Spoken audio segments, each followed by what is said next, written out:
There's a couple different articles to get to today in this video. Um, United Airlines has announced that they're going to furlough 16,000 workers, which is fewer than what was expected.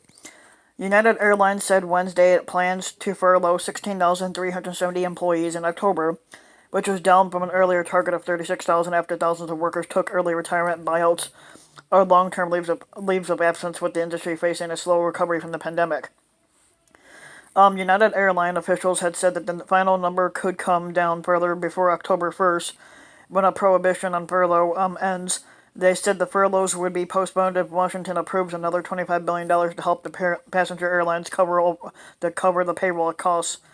Flight attendants will bear the brunt of the cuts, with 6,920 getting furloughed, about 2,850 pilots, 2,010 maintenance workers, and 1,400 management support staff would also lose their jobs. The level of cuts, however, is 55% lower than the number of layoff warnings that United Airlines sent to employees in July. The reduction was possible because 7,400 employees took buyouts or early retirement, and up to 20,000 more accepted reduced work schedules or took voluntary leaves lasting up to a year. Most union employees in the airline industry, whose jobs are cut, have rehiring rights. Management and administrative staff generally do not. United United began the year with 96,000 employees, and 84% of them were represented by unions. The United Airlines disclosure comes after American Airlines said it expects to furlough and also the American Airlines said that they expect to furlough or lay off 19,000 workers starting in October, and Delta has warned that nearly 2,000 pilots that they could be furloughed also. Airlines don't need all their workers because air travel has plunged during the pandemic. Even with the modest recovery since April, U.S. air travel is down about 70% from a year ago, costing the airlines billions of dollars in revenue. The airlines have cut schedules. United Airlines schedule this month is only 37% of its usual schedule.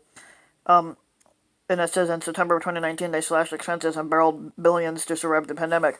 Josh Earnest, a United senior vice president, said the Chicago-based airline doesn't expect travel to return to normal until a vaccine for COVID-19 is widely available, and that the recovery is likely to be uneven.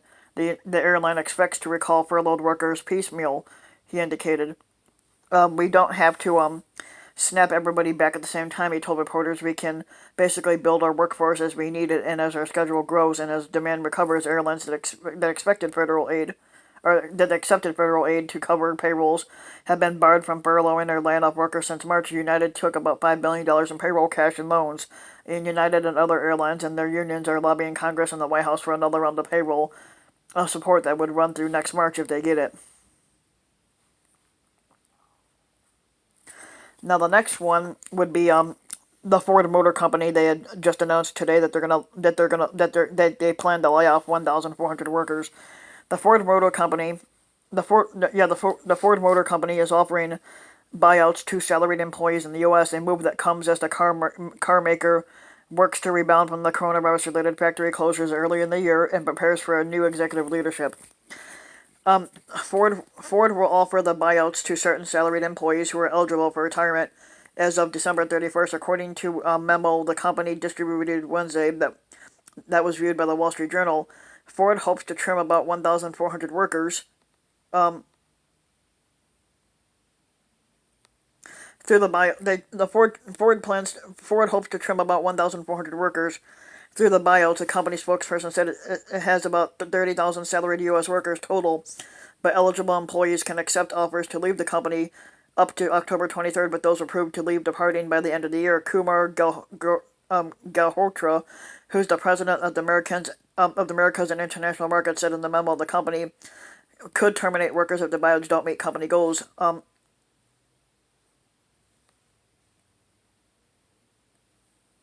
on a second. Yeah, but they're planning to lay off that many workers. I said this is never a good thing.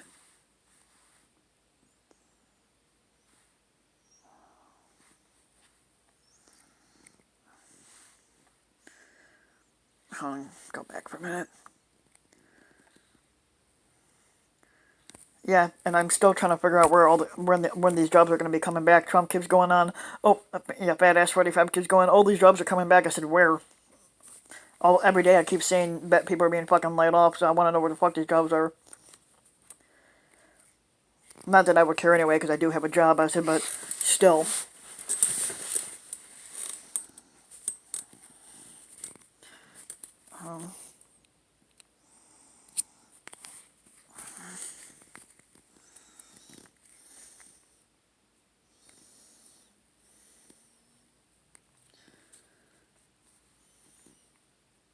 Okay, here, let me get back to this here.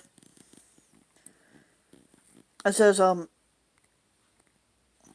so the guy, Gil Holtra, said that the company says they're part of an $11 billion restructuring plan that started more than a year ago. Most of the reductions would take place in the area of Dearborn, Michigan, where Ford has its headquarters and large product development and engineering operations at. A spokesperson said that Ford expects to meet its goals with the offers. If it doesn't, then it may consider involuntary separations.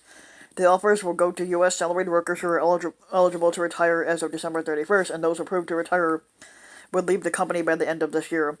The offers won't go out in every part of the business. For instance, information technology workers and those responsible for rolling out new vehicles will not be affected by this.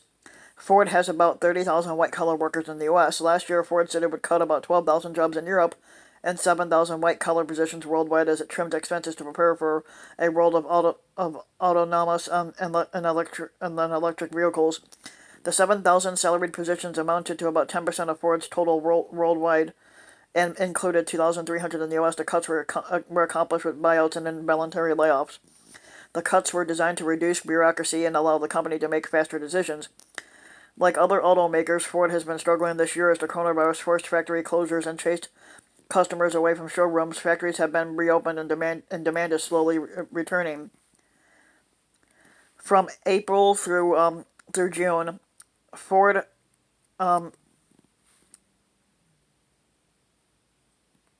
yes, so from April through June, Ford's posted better than expected results with a $1.12 billion net profit. It was pushed into the black by a $3.5 billion accounting gain in the value of its autonomous vehicle operation. Without that, it would have lost $1.99 billion. Shares of Ford, the share prices of Ford rose slightly in Wednesday morning, trading to $6.84. And that is that there. So if you like the video, give the video a like and subscribe to my channel, Random Mike, and also hit the notification bell so that you'll be notified when a new video comes out. Thanks for listening.